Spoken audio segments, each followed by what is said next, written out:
क्या ये फॉर्म 47 की हुकूमत नहीं है? सिर्फ आप हाँ या ना में जवाब दे दें मुझे। नहीं, आप ना करें, आप ना करते आपको मना थोड़ी कर सकता है। एक आप सुनिए, आप साफ ही है ना, आप साफ ही है ना। आप बोले फॉर्म 47 की हुकूमत है या नहीं, हाँ या ना में जवाब दे दें। आप नहीं समझ बोले नहीं है। अच्छा चले आगे, बस ठीक है जी, आप बता वकार। अच्छा लग रहा है आप पूरी दुनिया को बता रहे हैं जो फॉर्म 47 में हुआ, लेकिन ये 2.5 साल बाद सच आप बोल रहे हैं। सच तो होता है वक्त के ऊपर। 2.5 साल पहले जो फॉर्म 47 की हुकूमत बनी थी, उस फॉर्म 47 की हुकूमत की बोटी को तो आप गलत कह रहे हैं, लेकिन उसकी बोटी का जो शोरबा है वो आप लोगों ने किया हुआ है। आप प्रेसिडेंट उस शोरबे से, गवर्नर उस शोरबे से, कब आप ये उगलेंगे ये शोरबा, ताकि पता चले कि आप डेमोक्रेटिक ग्राउंड्स की बात कर रहे हैं। देखिए जी, मैं आपको बता दूं, जब ये इंतखाबात हुए थे 2024 में, पाकिस्तान पीपल्स पार्टी ने क्लियरली कहा था कि हम लोग पीटीआई से भी बात करेंगे, पीएमएलएन से भी बात करेंगे। पीटीआई ने मना कर दिया, पीएमएलएन ने कहा कि ठीक है हम हुकूमत बनाते हैं। उन्होंने ऑफ़र दी थी पीपल्स पार्टी को कि आप वफाकी वजारत नहीं, पीपल्स पार्टी ने मना किया, बोला हम गवर्नमेंट का हिस्सा नहीं बनेंगे। इसी तरीके से पीपल्स पार्टी को उन्होंने ये भी 2.5 साल का भी के लिए भी ऑफ़र की थी, पीपल्स पार्टी ने रिफ्यूज़ किया। जिस वज़ीर आज़म की कुर्सी के लिए लोग क्या क्या करते हैं, लेकिन पीपल्स पार्टी ने कहा हम इस तरीके से फॉर्म 47 टाइप की हुकूमत है, इसमें हम शामिल नहीं होंगे। तो पीपल्स पार्टी ने उसको कैटेगोरिकली मना कर दिया कि हम इक़्तिदार का हिस्सा नहीं बनेंगे। जहाँ तक आपकी सदारती बात है, प्रेसिडेंट साहब जो है वो इलेक्शन लड़े, इलेक्शन में जो भी असम्बली के मेम्बरान थे सबके पास वोट के लिए गए, वो वोट के आप सबके पास जाते हैं।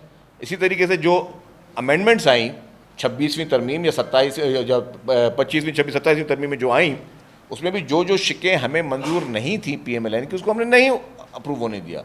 तो पीपल्स पार्टी ने प्रिंसिपल पर पॉलिटिक्स की है। पीपल्स पार्टी ने कतन ये नहीं कहा कि जी कि हमें जो है ओहदों की लालच, ओहदों की लालच अगर पीपल्स पार्टी को करनी होती तो पीपल्स पार्टी उनको ब्लैकमेल करके बोलती हमें वजारतें चाहिए। जो आप जिन पोस्टों की बात करते हैं वो सारी सेरेमोनियल पोस्ट है, और उन सेरेमोनियल पोस्टों का इख्तियार भी आपको पता है कि इख्तियार क्या है। तो अगर आप समझते हैं कि पीपल्स पार्टी को कोई ये शौक था कि जी ठीक है अगर कोई सेरेमोनियल पोस्टों पे बैठ के कोई बहुत बड़ा कोई जश्न मनाया जा सकता है, तो हम वो 2.5 साल वाला फार्मूला कबूल करते हैं जहाँ पे आपकी पूरी हुकूमत और इख्तियार होता है। तो पीपल्स पार्टी ने कभी भी प्रिंसिपल्स पे सौदेबाजी नहीं की। ये बताएं कि पिछली जो हुकूमत की कश्मीर की फैसल लाहौर की, वो किसने उनकी गोद में उसको पीपल्स पार्टी को कौन लाया? नून भी उन्हीं के साथ थी, उस वक्त उनके साथ थी। दूसरी बात यह है, अब आप फॉर्म 47 का जिक्र बार बार कर रहे हैं, पूरी पीपल्स पार्टी, नैय्यर फारिक साहब सब कह रहे हैं। ये उसी तरह की बात है कि एक मन दूध में नाली की छींट पड़ गई। आप कहते हैं पर नाली की छींट ही गंदी है, सारा दूध पाक है, और इतना शोर मचाओ कि वो सच लगे। तो पीपल्स पार्टी का तो ये वतीरा नहीं था। मैंने भी रिपोर्ट किया। नहीं आपने भले किया, मैं आपको बता दूं कि नहीं मैं हो गया सवाल। हाँ बता। आप लोग भी काबू आते हैं। अब मसला यह है कि फॉर्म 47 का अगर इतना पीपल्स पार्टी को, सदर को, स्पीकर को और डिप्टी स्पीकर को इन सब को दुख था, तो स्टेटस क्यों जारी किया और इन्होंने हुकूमत क्यों नहीं छोड़ी? अच्छा ये सवाल वो कर चुके हैं ऑलरेडी, आपने शायद सुना नहीं और मैं जवाब दे चुका हूँ उसका। दूसरी बात, क्या ये फॉर्म 47 की हुकूमत नहीं है? सिर्फ आप हाँ या ना में जवाब दे दें मुझे।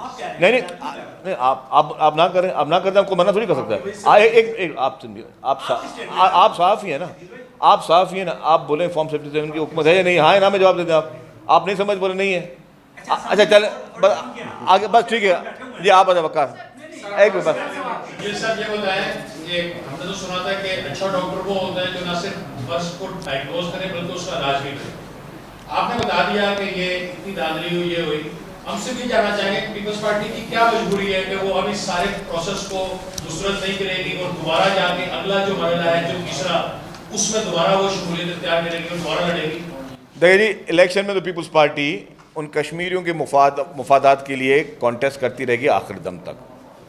जहाँ तक आपके सवाल का दूसरा हिस्सा, चेयरमैन साहब ने एक जलसे में कहा था कि अगर मैंडेट पर डाका डाला गया तो वफाकी हुकूमत अपनी उल्टी गिनती शुरू हो सकती है। तो मैं ये समझता हूँ कि शायद अब वफाकी हुकूमत की उल्टी गिनती शुरू होने का वक्त आ गया है। मैं समझता हूँ, मेरे अल्फाज को बड़ा गौर कीजिएगा, मैं समझता हूँ कि वफाकी हुकूमत की उल्टी गिनती गिनने का वक्त अब शुरू हुआ जाता है। अच्छा जी जी जी जी भाई। अच्छा सर, मैं आपसे ये पूछना चाह रहा हूँ, आपकी बात 100% दुरुस्त है। हमने तो शुक्रिया थैंक यू। हमने तो इमरान खान का इतना सख्त बयानिया नहीं देखा जितना बयानिया पाकिस्तान पीपल्स पार्टी ने आज 47 के हवाले से तैयार किया है। सारी बातों का सिर्फ ये बता दें, जब ये 47 से मुराद आपकी है कि ये फेक थे, फेक नशिस्तें थी, ये गलत तरीके से एमएलए बन गया, यही आप करें? मैं समझ, अच्छा मैं एक मिनट भाई, सर सवाल मेरा ले लेना। आपने उस हुकूमत को बना दिया, अब उनके पास सादा अक्सरियत है, अब आपकी जरूरत नहीं रही। पहली बात तो यह है। मेरा सवाल आपसे यह है, क्या अभी तक वज़ीर-ए-आज़म शहबाज शरीफ को पाकिस्तान पीपल्स पार्टी के अरकान कौमी असम्बली का एतमाद हासिल है? अच्छा मैं आपको जवाब दे दूँ। आपको पता है कि इलेक्शन हुए, नवाज शरीफ साहब को जब ये IGI बनाई गई, इसी तरीके से नवाज शरीफ साहब को उस वक्त के फॉर्म 47 के तहत लेके आया गया।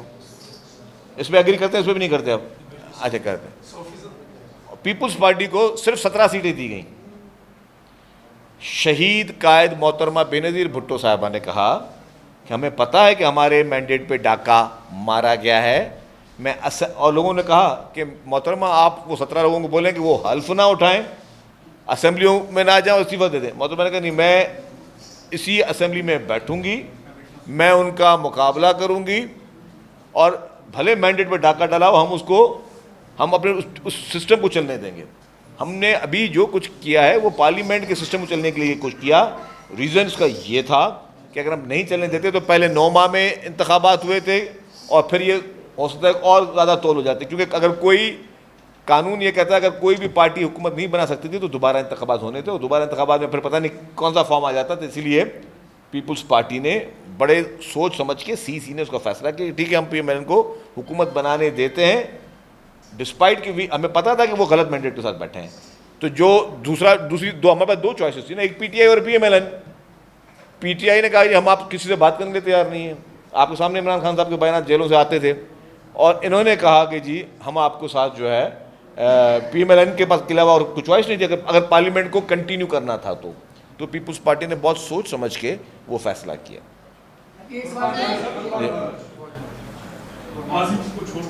छोड़ दो। से बात करते हैं, अभी तक आप इंतखाबात में भी हिस्सा लेंगे, इस पार्टी ये कह रही है, आप इत्तेहाद में भी हैं। पाकिस्तान पीपल्स पार्टी और न करे, ये तो कर सकती है कि पार्लियामेंट को इजलास रिक्यूज करे, वहाँ प्रोटेस्ट करे, और हुकूमत के सामने, वज़ीर के सामने अपने इख्तियार को। देखिए वो जितने भी ऑप्शन आप बता रहे हैं, देखिए वो फैसले करने लीडरशिप ने, और लीडरशिप हमेशा एक इस तरह के जो अहम फैसले होते हैं वो मुश्तरका उसमें होते हैं। पीपुल्स पार्टी CC की मीटिंगें होती हैं, उसमें फैसले लेती है पीपुल्स पार्टी की लीडरशिप कि अब आइंदा का लाएअमल किया। तो ज़ाहिर है वो पीपुल्स पार्टी की लीडरशिप का मैंडेट, वो मेरा मैंडेट नहीं है। मैं स्पोक्स पर्सन को वो बताएंगे कि अब उन्होंने आगे स्ट्रेटजी किस तरह बनानी, जो लीडरशिप फैसला करेगी हम तो उस पर एग्जैक्टली उसी तरीके से कायम और दायम रहेंगे। लेकिन जो दूसरी बात यह है कि मेरे भाई ने कहा कि नंबर्स उनके पूरे हैं तो अब आपकी ज़रूरत नहीं है। नंबर इमरान खान के भी पूरे थे। ये बात ना करें कि पीपुल्स पार्टी क्या क्या कर सकती है, वो खैर वो पीपुल्स पार्टी की लीडरशिप डिसाइड करेगी। नंबर्स की खुशफहमियाँ जो है ना, अच्छा सुन तो लें जी भाईजान, नंबर्स की खुशफहमियाँ जो हैं वो किसी जमात को नहीं होनी चाहिए। और पीपुल्स पार्टी जिसने हमेशा जिदोजहद की है, पीपुल्स पार्टी पाकिस्तान में फिर कहूँगा वाहिद जमात है जिसने इस डेमोक्रेसी के लिए, जिसके लिए हम आज बैठे हैं लोगों के वोट्स के लिए, इसके लिए हमारी लीडरशिप ने अपने जान के नजराने दिए। वो लीडरशिप नहीं थी जो कि मुआहदे करके भाग गई, वो लीडरशिप नहीं थी जो जेलों में बीमारियां करके मुल्क से फरार हो गए, मफरूर हो गए। पीपुल्स पार्टी की लीडरशिप ने जान के नजराने दिए हैं इस मुल्क की जमहूरियत के लिए, इस मुल्क के आइन के लिए। तो पीपुल्स पार्टी के अल्हम्दुलिल्लाह जो लीडरशिप है वो फर्म है, वो आज भी अपनी आवाम की जदोजहद के लिए हर काम वो करने के लिए तैयार है, और आवाम के हक़ के लिए हर काम वो करने के लिए तैयार है। हम इनको आसानी से इस तरीके से मैंडेट पे डाका डालने नहीं देंगे।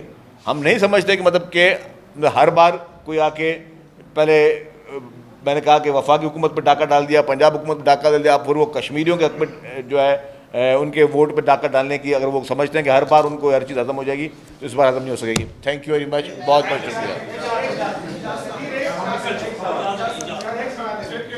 आपके करीबी अजीज मुफ्ती नकवी उन्होंने एक नई पहल